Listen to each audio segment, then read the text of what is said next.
Welcome to LOA Today. I'm Walt Thiessen here with Linda Armstrong and Rita Giganti. This is your daily dose of happy, and we're so happy you decided to join us today. And we have a special guest joining us, somebody who has been with us on a few episodes before, but he's back to tell us about a rather amazing journey he took across across Colorado on foot. And he did it for quite some time, over quite a long distance. As a matter of fact, 500 miles on foot. And he did it for a good cause. His name is Chief Harold Peck, ex-military, who, after his military career, ended up getting into what he euphemistically calls, dare I say it, hippie shit. And here comes the bleep. We have to start doing bleeps now, but that's all right. But he's back to tell us about this journey. And Harold, welcome back to the program. And you must be tired. That's all I can say. Yeah, hey, thanks, Walt. Thanks for having me back on, dude. Yeah, man, I am really tired. I think I thought when I come home I would just hit the ground running, and I actually tried to do that, but my body, you know how the body will tune in if you're not listening. The body threw all emergency brakes on it could think of, back, throw everything, throw, So I was like, oh no, well, I needed to slow down. So yeah, I am very, very, very grateful to be home, but it was exhausting and it feels good to be back. And it was just a lot of days straight of just being really, really uncomfortable. So it's good to be back here in wearing flip flops and stuff. It's kind of. Now, remind our listeners because it's been a while since you've been on the program, and also we now have new listeners now on the local cable access channel who don't know anything about the story. So, tell us what this was all about. How did this get started, and what happened? Well, It started last year. I just kept having to get an urge to hike. I was struggling here in Florida. I'm on YouTube, Chief Uncut on YouTube.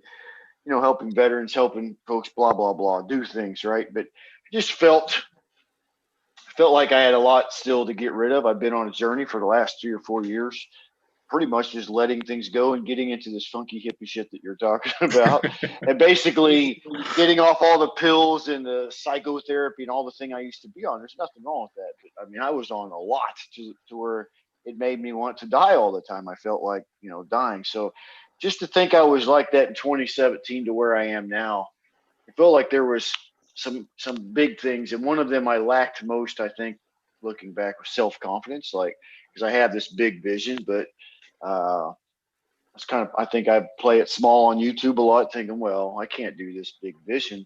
I'm just a regular, small town nobody, right? Just an itty bitty. All I did was serve the military in this, and just my confidence was not doing that well. And this hike came up in my idea, an idea in my head to not just help me with some of the PTSD things I was facing, but other veterans. In other words, instead of just talking about some of the stuff I've experienced over the last few years, it helped me actually going out there on the trail and testing them.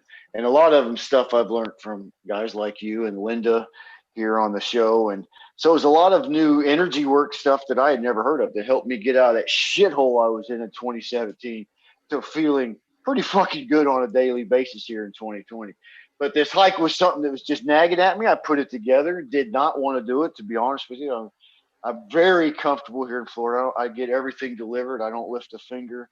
I mean, I just don't do anything. I don't clean. I'm saying that because when I was a kid, that's all I did was work. So now that I've got money, fuck, I ain't doing shit. So I hire everything. Yeah, that's just the way it's going to be, and I'm going to do that as long as I want. If I don't want to do it, I'm not going to. So I don't like to do things. So out there, it's the exact opposite. I couldn't hire anything out, and that was eating at me. I'm like, there's no way my body can do it.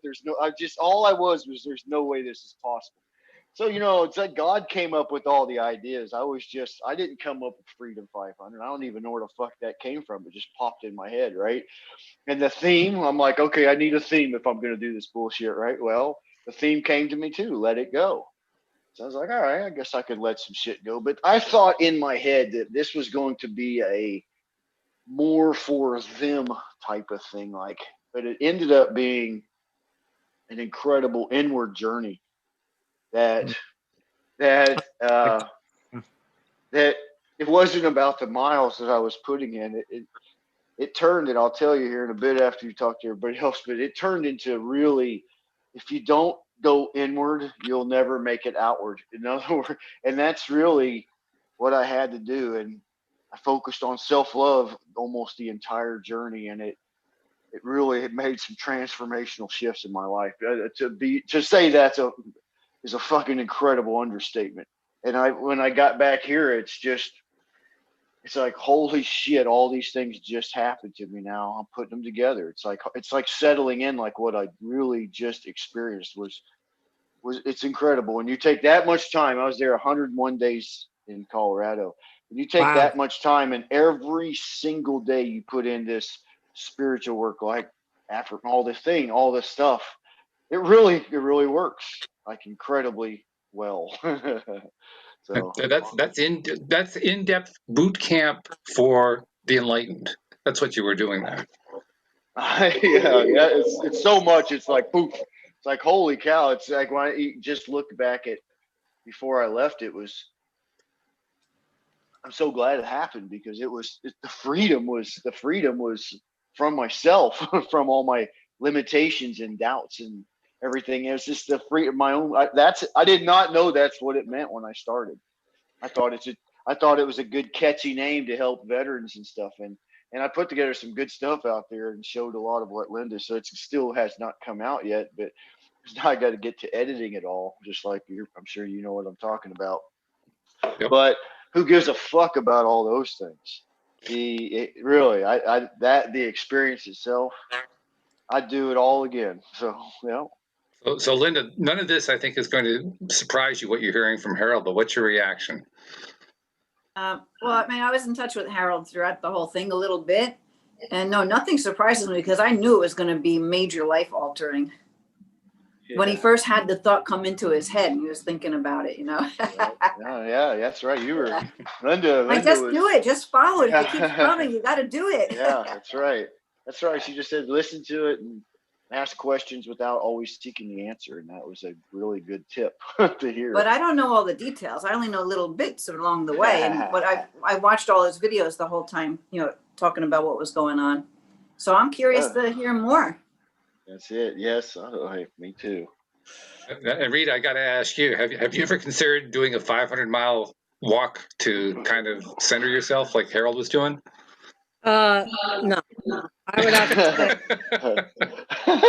say I probably made it around the track a total of 3 miles, and then my body was like, "Yeah, that's enough." So for me, he's like the Forrest Gump of 2020. This guy, he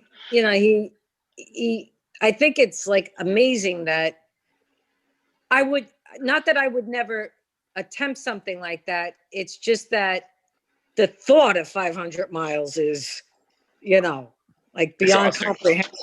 Yeah.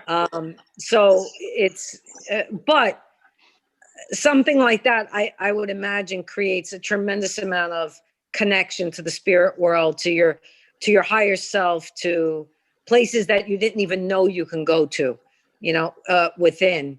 And I think that's the piece that we're all kind of excited to hear about, like how he experienced that within piece, All right, well then let's get to it. So tell us about the within piece, because you made it pretty clear that's where you had to go, and you went there. Well, now just so the viewers understand, another reason, one of the biggest reasons I didn't want to do this is because my body is not really built for this. I'm 100% disabled and all that. So I'm telling myself those stories that my back can't do it. Well, when I got to Colorado late June, I was supposed to launch the 4th of July. I didn't even launch until the 12th because my body was tense. I kept throwing my back out.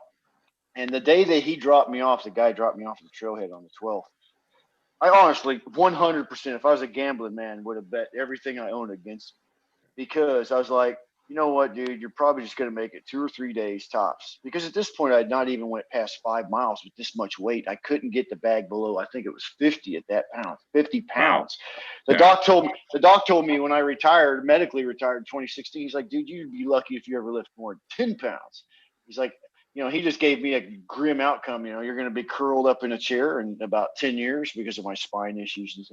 And none of those things are happening because of, well, I didn't listen to him, but that's what he said. You can't carry more than 10 pounds. So when I first started, I was like, well, maybe this is God telling me not to. He keeps throwing me out. Maybe it was all ego or something. I'm like, that's bullshit. It. So I tried, though. I tried for a minute. But I tell you what, on the very first day, something incredible happened. I heard that for the first time, not for the first time, but for the first time on that trip, literally somebody talked just like it was in the room with me.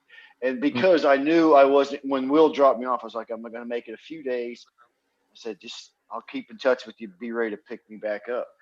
And I made it a quarter mile, dropped the pack, and I had to start doing yoga. I was hurting. I mean, I just chugged. The first day I made it 5 miles.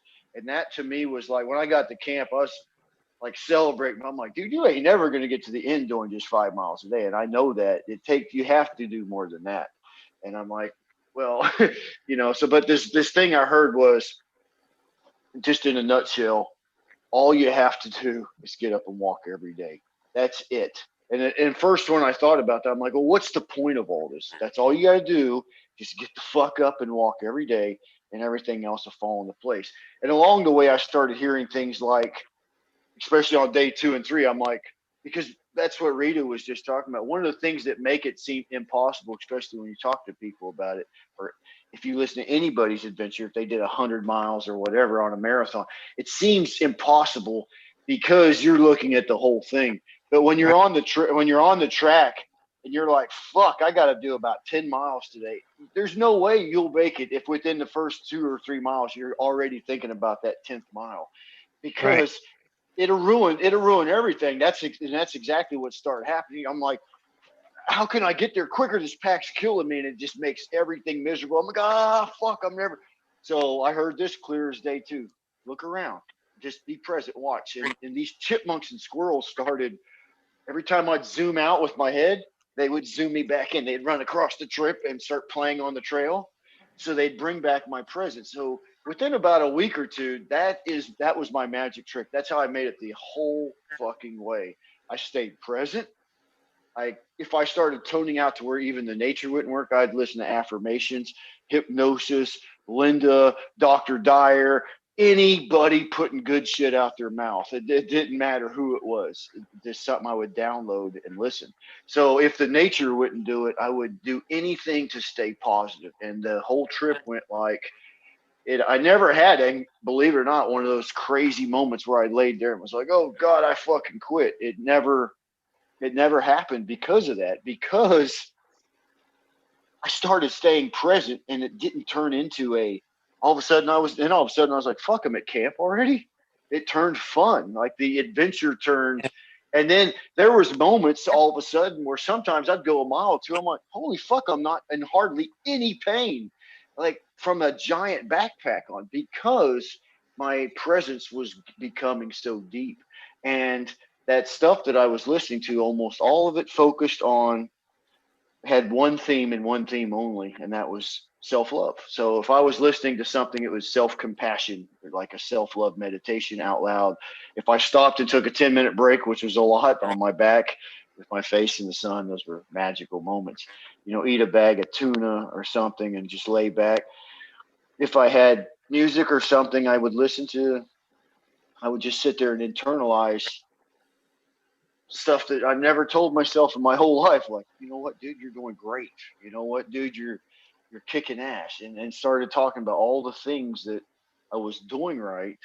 And that worked really, really well. And I started feeling things that are kind of funny. I've never felt it before. Like, it started kind of making the world around me brighter.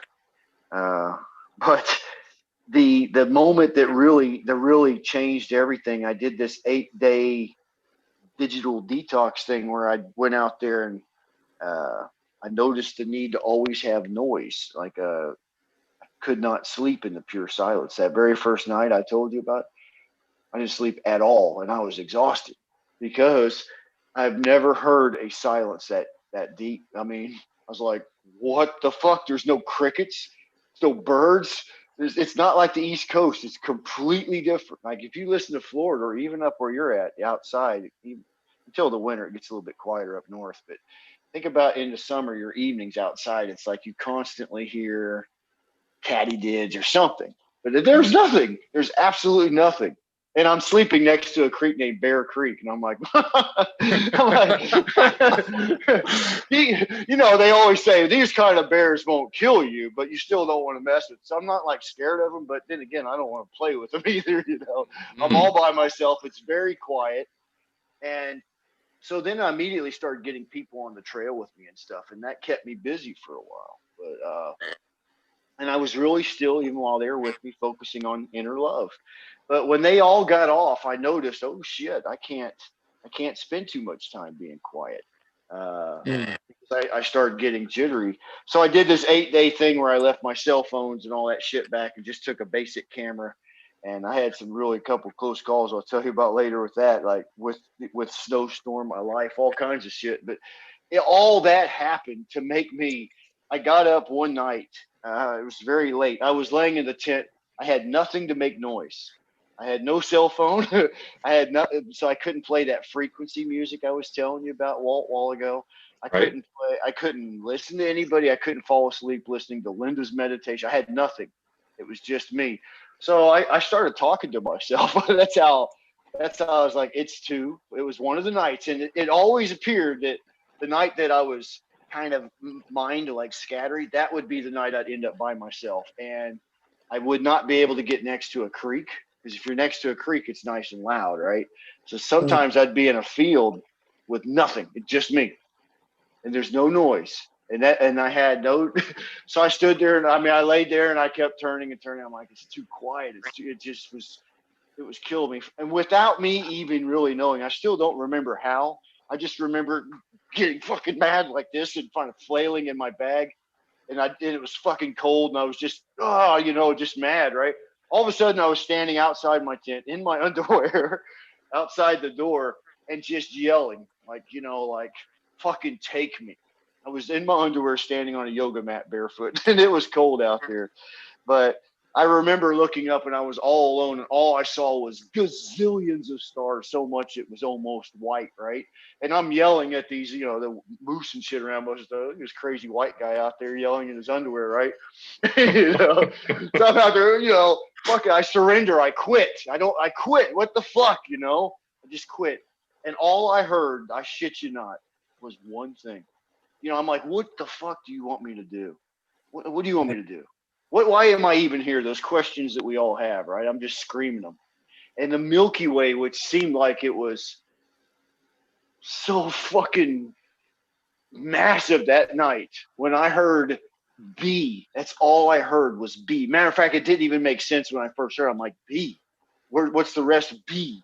And and when I realized what it meant, which I guess was me, whatever was causing this, just B. Like I felt it, B. When I opened my eyes, it was like that fucking Milky Way was like it dropped. And that's when I felt this self-love inside actually bud for the first time, if you will. It went like it was a pure impulse inside my body of what divine love feels like. And that, in other words, I've had those moments before spiritually, but it was like when I yelled and released all that, I felt for the first time really inside all that work I was doing caused what I called out there an inner bloom. And I think that was the whole point of the trip, which you're going to see later, even when I tie into teaching the PTSD for the veterans, is the reason a lot of things weren't working for me as I was trying them from the outside in.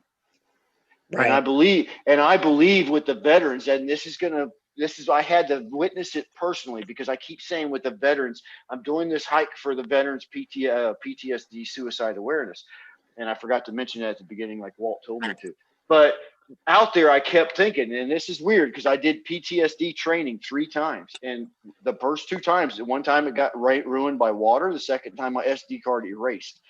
So I'm sitting there, and that happened before this inner bloom thing happened.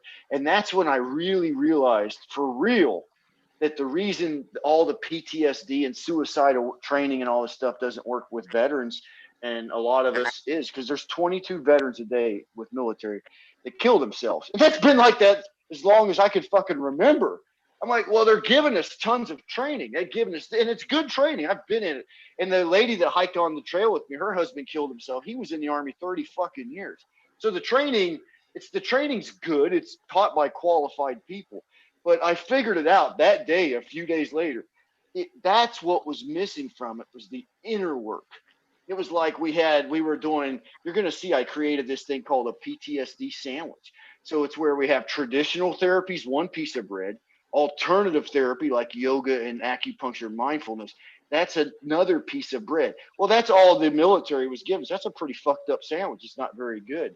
So I created what's the inner work, the in part. And that's what has helped me more than all that therapy combined get past getting the gun out of my mouth, PTSD, being able to go to the store without wanting to fucking kill somebody.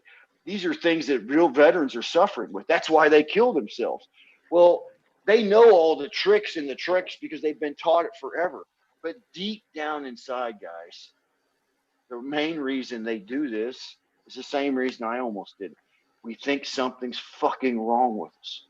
We think we think we are, and we get treated that way. No offense to all those people that do that shit, but they're like, sit down, you've got a problem, there's something wrong. And that's like one of the first things that gets set in. And we're like, oh shit, that war, that combat, which I thought those were bad things. Well, now you're just reconfirming that. Now I'm like, I'm really fucked up. So when I go into Walmart and I get mad at people in line, well, now I really know that's why. It's because there's something wrong with me. So when you do all that inner work, and trust me, it wasn't one or two meditations, but it's been going for a while. That's when I knew that's the missing piece to a lot of suffering out there, and not just suicide, but suffering in general. We're seeking outward when really all this inner work, it feels amazing finally when you feel that bud for the first time go, and you feel like almost crying when you think of yourself like, holy fuck, this motherfucker's been busting his ass his whole life. And it's like you just now realize it. It's like, let me give you a hug for all that shit. And you go back in time, you're like, look what he's been through. You know what I want to add to that? It's no coincidence that you're doing this in 2020, right? It's all about that inner vision, like really looking in now, like, who am I? What am I here for? Yeah, what am I here for? Exactly. And that's all it was. That's what, and there was a time, especially right after that, when I started doing so much, even more inner work at that point, and just really, everything and then the gratitude, I stacked mega gratitude on top of it. All of a sudden, while I'm walking throughout the day, I bet on average some days 2 or 3 hours. All I would do was a saturation appreciation. In other words, a gratitude saturation, just constantly. Thank you for that tree. Thank you for it. Just endless. And I could stack it. Then I would look at my life and circle all the way around. So constantly doing gratitude mixed with self-love. There was a few days straight, I thought I was on heroin. My body was just pure,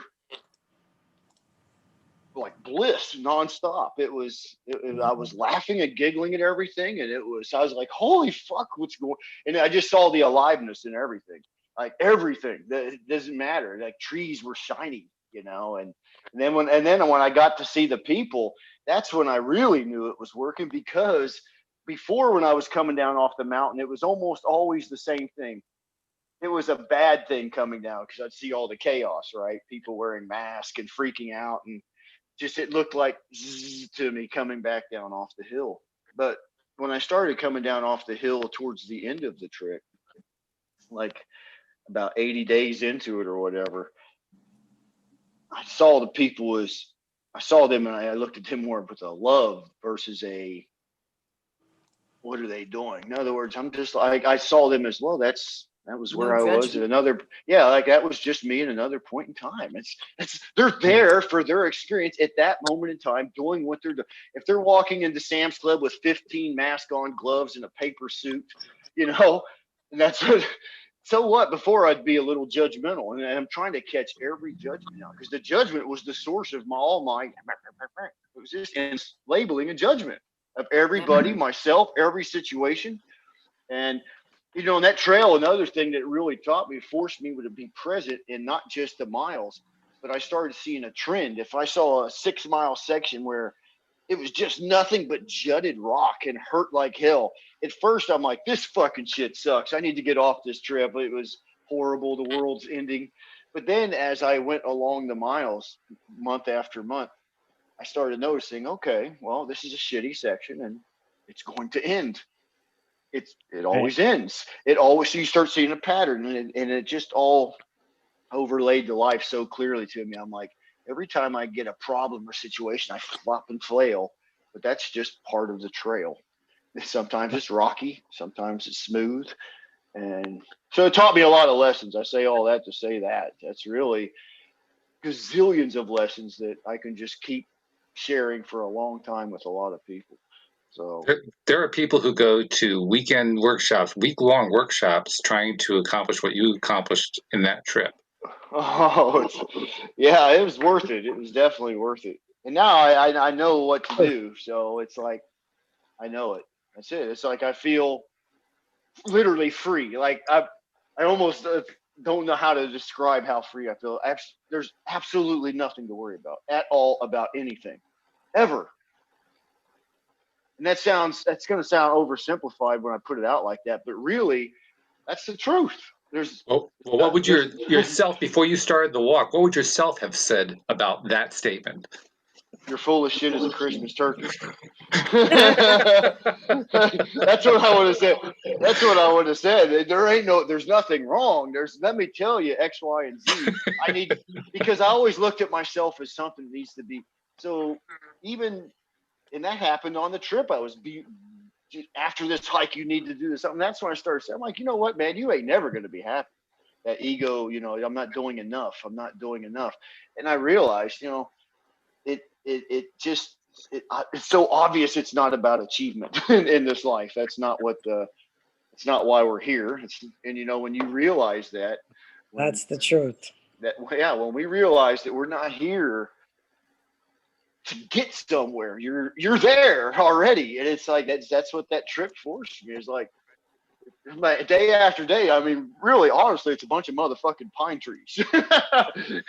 Day after day, it's pine trees. It's good views, but it is really, really hard. So you have to find a way. And the best way is to be present like a little kid and be in each task, So after a while I was putting up my tent, hell, I was talking to my tent, like, you know what I'm saying? Like, yeah, like I had different stakes for different things. I'm all right. Now tonight, Mr. Steak over here, I'm going to put you up front because you never, I was just playing.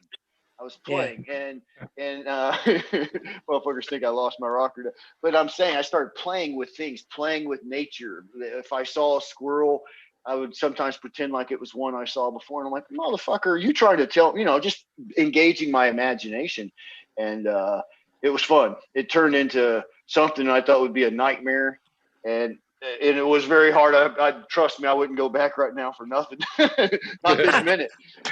Maybe I would during the daytime, during the hike. That to me is because the sun was out. But when that sun went down, and I know, well, it gets cold in Colorado in the mountains, regardless if it's July.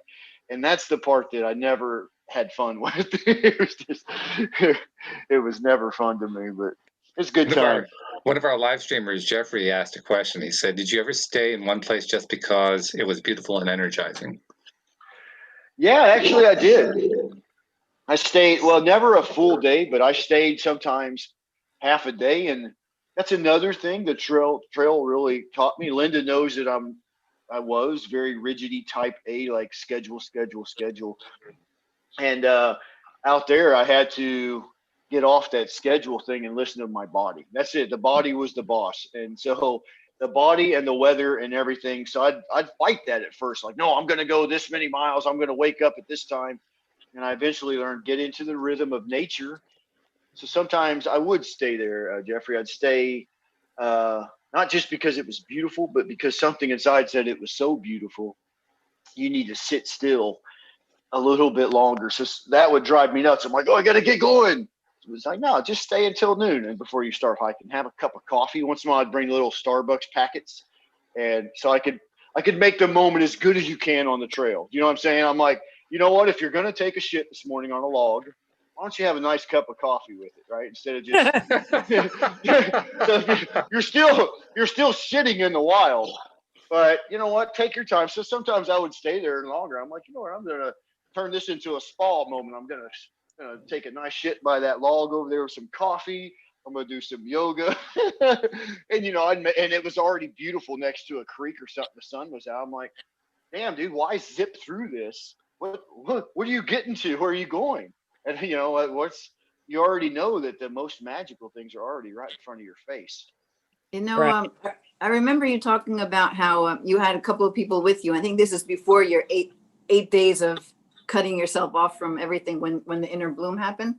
Yeah. But like there was one story where you went totally off trail and you had people with you, right? It was really frustrating, but that was purposeful because it was bringing, especially that part of you that had a schedule and everything's all mapped out, right? And here you are, the map's not working or whatever. Yeah, you know what? That was really rough because I had a Marine with me and my 15-year-old niece, and I'm like, so here she looks up front. I'm a guy that's been to combat 5 times. She ain't worried about nothing. She's with her 50-year-old uncle, veteran, guy, and there's no way in hell we're gonna get lost. And the fucked up thing is, she was the one that kept hinting at first that we were off trip. She's like, Uncle Harold, this looks familiar. I'm like, all this shit looks the same, because it does at some point. It's just a bunch of fucking trees. So I'm like, she doesn't know what she's talking about. And and it was crazy because I was in one of these moments. I was like, I was having like a spiritual moment almost on the trail. I was way ahead of them, and so that's what was crazy. I did even extra miles on them that day. I was in a flow. It was like a flow state I've never had before, and the world was just incredible. And I was way up front. I had so much energy. I was like, I'll turn around and catch up with them. And I went back. She's like, I think we're off trail. And I'm arguing with her. Here comes this guy, which you hardly ever see people there sometimes. You'd be surprised, but sometimes you go almost 2 days without seeing one human. And so just seeing this guy was kind of a big deal. And he kept saying he was going southbound. I'm like, you mean you're going northbound? He's like, no, dude, I'm telling you, I'm going. And I started even arguing with him. And then I pulled up my phone and I even argued with my GPS. And I'm like, so I had to, break down, like Linda said, it doesn't fucking matter. Fuck the time, and the label, the identity that I'm not allowed to get lost because I'm an Army guy, right? So once I let all those things go and thought, does this matter on any level of anything? What a 15-year-old niece thinks of me? Do you see what I'm saying? And so a lot of the things I used to worry about were starting to almost deconstruct, Unravel, because they seem pointless. They seem pointless. Trivial. Yeah, trivial. Yeah, exactly. Like, Yeah. Yeah. That's quite a set of breakthroughs to get through. I mean, seriously, getting to the point where you realize, A, you're not broken. B, your life is great. C, there's nothing to complain about. D, anything judgmental is just knocking you off the trip, which you did do. You ended up going off the trip, but you got back on the trip. Oh yeah, and that's right. That's right. And that happened to me by myself. I didn't tell anybody this, so keep it secret. But I did get lost a few more times by myself, just enough to where. And when I'm not gonna say lost, of course, because I'm a guy, but misoriented. But the point is, when you get misoriented or whatever you want to call it, fucking lost or off track, because it's not always so obvious. It is nice to have an app. That's what was one thing hard about the days I didn't have my phone. This app is better than the map because it's live. But sometimes you don't, and you're like, there's no way I need to look at my phone, and I'm sure that's the path. And you make an assumption, and you go another 2 miles, and that is really hard on your mind because now you have to change everything. You have to, you either do that 2 miles, that's 2 miles when you're really in pain out there. That's like an hour and a half of walking, 2 miles, like almost 2 hours sometimes. Sometimes I'd only be going a quarter of a mile an hour. It was so steep. But so that's a lot of walking. So sometimes now you have to make a decision. Well, do I sleep here? Do I? So all that to say, well, is fighting it in my mind going to change anything, or acceptance? So acceptance, and isn't that one of the secrets to life? Just acceptance. And so it was teaching me for the first time, just shut the fuck up, do something about it, or accept it as is and do it right here.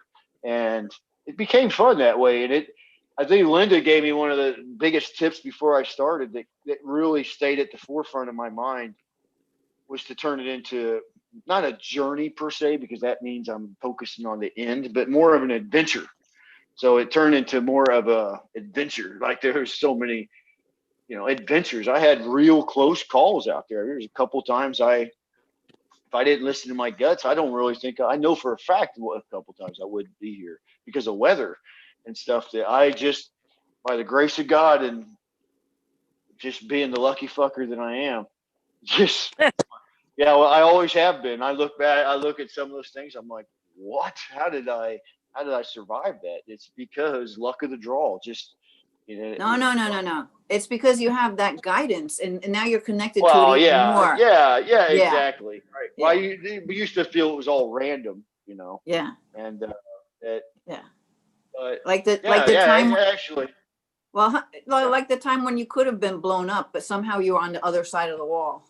Oh yeah. There's Right? there's been lots of times, and you know what? I think the biggest thing was the trip.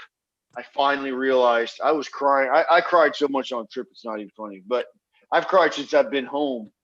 Man, I can't believe I say this online. That used to be such a big deal for me. I guess 10 fucks anymore. But I've cried. That's why my eyes are puffy. I've cried so much since I've been home, more than the whole trip combined, because I thought the trip would end on the trail when I crossed the finish line, and the finish line was nothing like I thought it would be. Nothing on the hike was. So I learned, give up expectations, just be as it is. Well, again, when I got home, I had expectations, but I forgot that when I went on the trip, part of the reason I was doing it was to not do what I was doing when I lived here, which was limiting myself all the time through judgment. So when I got back home, I thought my trip, the mission was finished, the Freedom 500, but really it's been over the last few weeks since I've been home. More stuff is let go out of me. And somebody told me once you get done with a hike, it'll really come out. And I didn't know what they meant, but I've been more. So all I can do is the last few weeks is I have a weighted blanket. I do a lot of self-compassion, because my mind, as soon as I got back, again jumped in and said, no, we got things to do. And my body was screaming. That's what I was telling you at the beginning of the show. Hey man, did you forget what we just did on that trail? How much you fell in love with me and you were treating me so nice? And because that was another part of it. It wasn't just the self-love of internalizing. It was the point was I started accepting all points of me. Like that's what was limiting before from really loving myself. I started saying, well, that guy's kind of nutty. That guy's kind of this guy's kind of messy. I was little parts of me that I didn't like. I was constantly judging myself. And I finally out there, when I had that moment, I felt all those go away. Like, you know what? I fucking love all those parts. So now I'm playing catch up on those parts, kind of like making sure I don't put them in closets and say, you know what, stay the fuck out of the way, because Mr. Type A dude's over here working. So do you see what I'm saying? So I think there's all of us have all these parts. And if we just play with them in balance, and that's where I'm at right now, just getting in balance to where I do like that productive side, but I don't want it to be my push all the other parts aside and say, you know what, you're not having fun. You're not, fuck all that. So with all that's happened, now that I fully accept myself, there's no way I could do anything according to what other people think it should be done. And that's what I was doing before. Well, this is how people teach on YouTube. This is how Jack did it. This is how Bob did it. And I never, ever wanted deep down inside, I wasn't having fun, having fun, but not like, not like the real fun. It's limited because because I was limiting myself. So it just feels good to, I suggest to anybody listening, look at those parts that you walk by in the mirror, if you will, even into your head. Oh, I don't want to think about that. Well, that's a part of you. So you'll never feel complete, ever. And that's what was my issue. I never felt whole. Now I feel whole, warm and whole, because even if I catch myself judging it, I know what to do. Just get back to acceptance. That's just, and I saw that nature never, it could have a tree twisted like this or that, or you just got this sense of the tree next to it wasn't going, man, you're a fucked up looking tree. You just never got that feeling. You never got that feeling, no matter what it was. That's just how it was. If I used to think at first, if I saw a tree laying on a tree that hit, like a new tree, and a dead tree fell on it, like, man, that new tree must be annoyed with that old fucker laying on it, right? But after a while, I knew that's just talk. That's the way humans think. Them trees up there just think, and they wouldn't think of one as being separate, first of all, or dead, or any of these labels that we use. It just is. It just is. Everything in nature is. I wasn't involved with anything out there, and they never needed my help, not one time. Nature. It just was. And I saw that, you know what, Harold, when I'm back in this world right here, back in Southern Florida civilization, I can be the same way, just going with it, or either way, I'm going to be going. Either way, it's happening. It's all happening. You could make it as easy as you want by letting go and saying, you know what, let's do this, or fight and flail. Either way, you're going to be going along with that current, the river of life. And so that's another one of the lessons it taught me. It's just powerful. Well, it's a great story, and I love early on in the story how you talked about the difference between a journey and an adventure. You decided you didn't want it to be a journey, you wanted it to be an adventure. And what I'm hearing now is you're realizing the adventure isn't over, the adventure is continuing. Yeah, absolutely. It's not. It's not. I caught myself. Well, now I don't got to do shit. I don't have to do anything. It's really, in other words, the things I want to do from this point forward would be from inspiration, not from a place of I've got to. It's that simple. In other words, I will do some things, but the biggest thing the trip taught me, number one, if you had to encapsulate it, was to go from doing to being. So, even when I get back on here, dust is going to settle. I'm working some things, but when I get back on there, and you'll know when I do, what the difference is.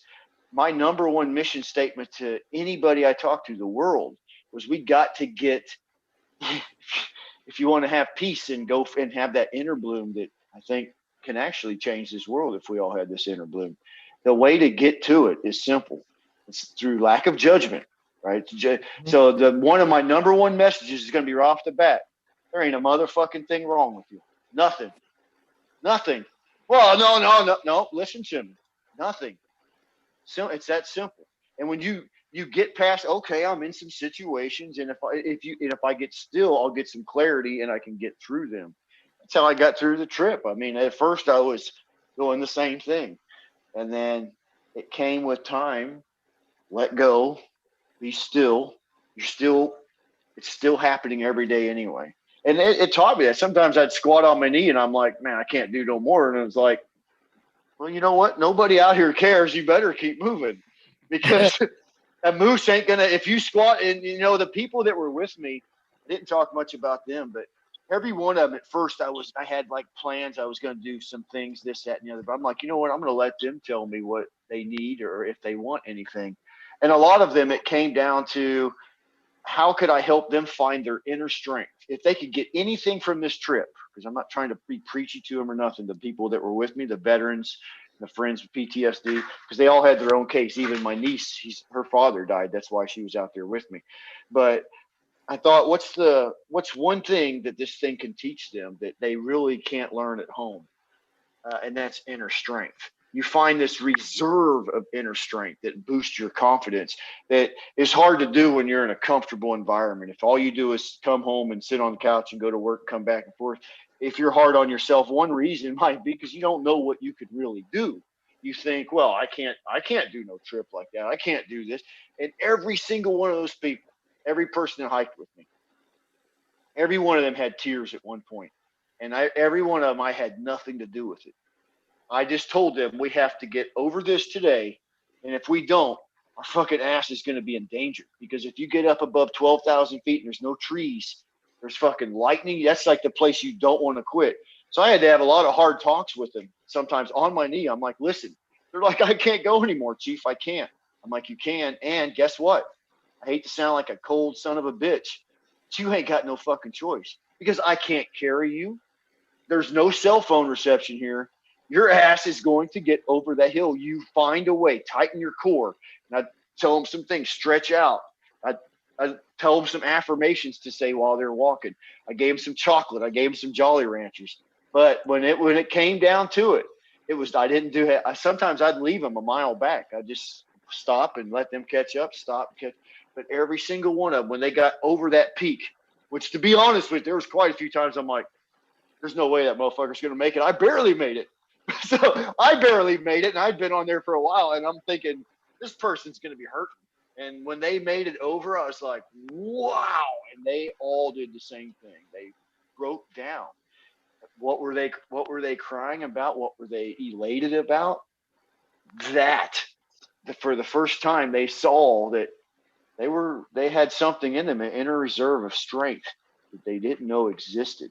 They didn't know it was there. And when you discover something new about yourself that's, affirming to what you want to be, how you want to feel, it's really magical. So I kind of looked at it with those folks as I had to let go of everything. Let go. I'm not here to teach them. I'm not here to do this. If they want it, they'll come. So the letting go of the theme was all the time. It's going to be for the rest of my life, I think, letting go. So. Really hot Incredible. stuff there. Yeah. Yeah. Just incredible. It is.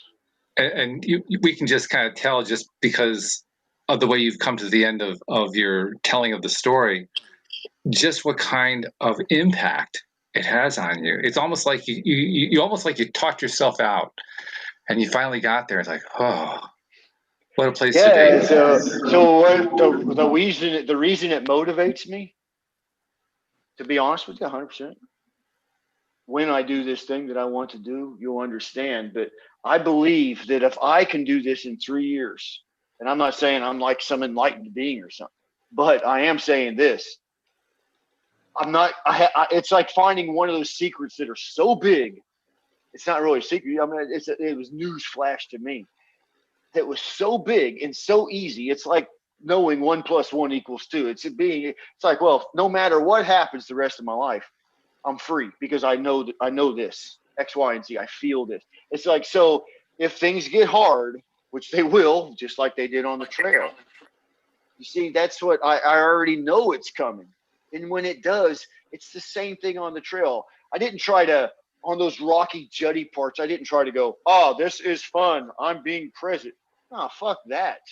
So even when there's shitty times in life, I'll do the same thing I did on the trail, which is each step, it forced me to be on each step even more presently. Do you see what I'm saying? I saw it as, yes, this is a hassle because there's big rocks sticking out of the ground. I might twist my ankle. But before all, I was thinking like, well, fuck these stupid rocks. Why are they here? They might twist my ankle. Well, trust me, I got lots of those patches where I'm like, God put these motherfuckers here to test humans' patience. So there's no way around them. They kill your feet. They hurt like hell. And you can't look at nature because you have to look down or you'll twist your ankle. So what did I get out of that? Good. Look at each step carefully, just like you would do in real life in a problem, right? You'll get more clarity and you'll learn more through that problem if you're calm and present on each step of that problem or that situation, because it's not really a problem at all. So I see everything correlating side by side. Everything that I've done in the last 3 years, especially this boom at the end, that anybody can be free. Anybody can be free. In other words, it's almost like if that crazy motherfucker can do it, anybody could do it. It's really. And it doesn't. And then my first message would be, well, that doesn't mean there's never no problems again. It just means that now I'm having an adventure. And an adventure would be boring without a plot, if you think about it, right? Without things. That's true. You wouldn't go to a movie and go, oh fuck, this is great. Nothing bad's happening, right? Yet we expect that in our lives. We're like, someday I'll get to that point to where nothing bad happens. It ain't coming, sunshine, not in this lifetime. It's not coming. But it can come because if you realize that it's always here and that nobody can take that from you, that buzz of your skin, because it's not in Colorado on the trail. It's everywhere. It is what we are. We are that magic that I felt. And I just know I'm just a form of that, you see. I'm loving the fact that you are tying in all of these concepts that those of us who talk about law of attraction, yearn to become conscious creators, doing work of our own and so forth, we're all trying to get to that point where we say, I'm not going to be judgmental anymore. I am fine the way I am. I'm not broken. The world isn't broken. And many of us have gotten along that path quite a ways. Some are still working out even more. But the point is, you got there all in one trip. And you got there to a point where you reached a level of clarity that was beyond anything you even knew existed. That's what I'm getting out of this. I had no idea this was coming. I did. So the things I expected to happen, like big fanfare at the finish line, I had these visions before I started that it would be this thing bigger than it was. At the end, it wasn't. And that meant absolutely nothing to me. I could give a fuck less if anybody was at the finish line. But at the beginning, that's how I was thinking. It needs to be, how we forecast a box in advance on things sometimes. We're like, we predict them and we fantasize a little bit about them and we put them in a box and then we wonder why when they're not in there, why we feel like shit. Well, you just wasted all kinds of energy on both ends of the spectrum. You forecasted in advance something you have absolutely no control over. So why even bother? Right? It's going to be like this. It's going to be like this. Just focus on how you want to feel, and the rest will take care of itself. Like, how do you want to feel it then? I want to feel great. Okay, there you go. How you get to that, that's up to this. Do you see? Because that's when I came back home after some things happened here, Walt. I had some things to let go of here in Florida that I've been stuck on. Not stuck, but I just known for some time that it's time to close that chapter and move on. And in my mind, I kept saying, well, I did close the last chapter. Not really closed. They seem together, but it's just an expression. But I just felt like it was time to move on. And when I came home within a few days, I was like, nah, I'm still not free. I can feel it of some X, Y, and Z. And it happened to me the other day. And when it did, I saw it all as one of the greatest gifts God's ever given me. If I look at the last 4 or 5 years of my life, I can see, I can't get into it on the show, but I can see everything that happened as a divine synchronicity. In other words, like, wait a second, this happened, this happened, this happened, this. Every single person I met, including Linda and everybody, I can see it all coming to this point right here. And it happened. And during the time, you don't see it because nature taught me that also. Shit's slow as fuck out there. You got to be patient. You know what I'm saying? We think you think how long it takes a tree to grow, and you're like, man, why are you so fucking slow? But it's patience. It's just, I expect things to be like, and sometimes, that chunk of my adventure has been taking 5 years, and I realized finally that I'm free, and I see every part of it as a blessing, not a curse of any sort. Every part, the miserable parts, detoxing off the drugs, vomiting every day for months straight, all those things, the misery to get to where I am now, when I look back at it, was actually a great thing. It's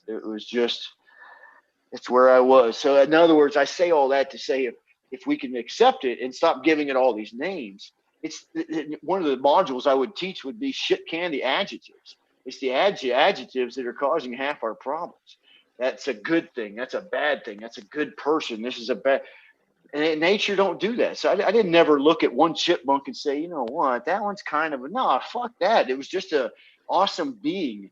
So when I see people, when I came back down, it's going to sound bizarre, but that's kind of, I don't see them as a bunch of birds walking around. But in the same way, I do see people now as birds in a park. In other words, there's just beautiful things happening, and I'm there witnessing it. And I never would select one crow or duck from the other and do that in real life. So why would I do it with people? Why would I do it? You know, why would I? Well, that person's wearing a mask. That person, when you see it all as just pure love and they are where they're at for a fucking reason, it is freeing. Tell me that's not. I know a lot of you guys think that way already. So That's very cool. Yeah. We only have a couple minutes left, but Linda, I'm going to go to you first. What's your reaction to hearing the story? I'm just so happy for you, Harold. You know, I know a lot going through this journey, and it really does seem like that message was coming to you, and you weren't going to ignore it because you knew. You already knew it was on the other side of it. You know, you just had to go through it. Yeah. Yes. Yeah. You're right. Yep. It's magic. Thank you. And Rita, what's your reaction to hearing this story? Let me just add this: you couldn't fight it. You couldn't not do go it. ahead. You know, Harold, you couldn't no, it. that could not do it. Everything. You're right. You just could. No matter what you could say or do or create, you couldn't not do it. Yeah, that's true. It came. Yep. Thank you. You're right. Rita, what do you think? I am, my inner child is extremely activated by his story. And so I feel like I'm with him on a playground and we're just, you know, kind of hanging together. And so, you know, I've had one session with Harold and it just goes to show you that it doesn't matter if you meet somebody once or you know them forever. Hearing him and his excitement and you know, we all get to that place in different ways. It doesn't really matter how you get there, as long as you get there. But I love the excitement, and I think that it helps people to realize that that they can do it, that they have the ability to do it. And so I feel like we're all on a playground right now, just kind of being the kids that we're supposed to be.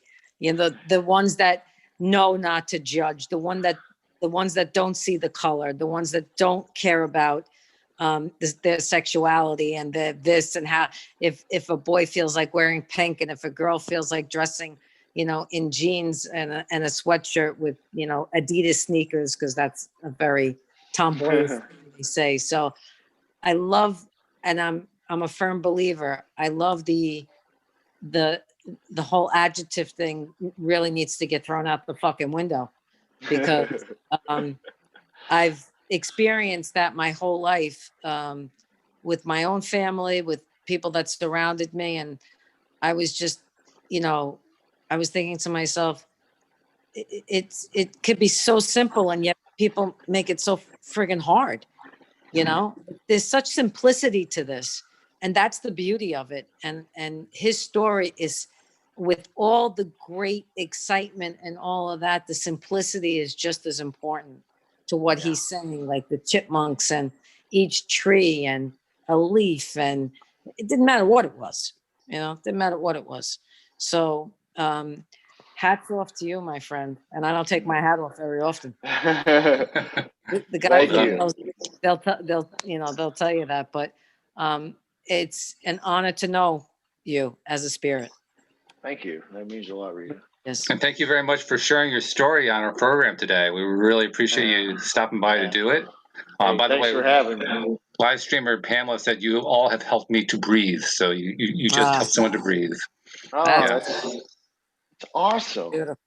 It is awesome. So thank you very much. Thank you, live streamers, especially for your contributions. And especially thank you to our cable watchers and to our podcast listeners as well. And we'll see you all next time here on LOA Today.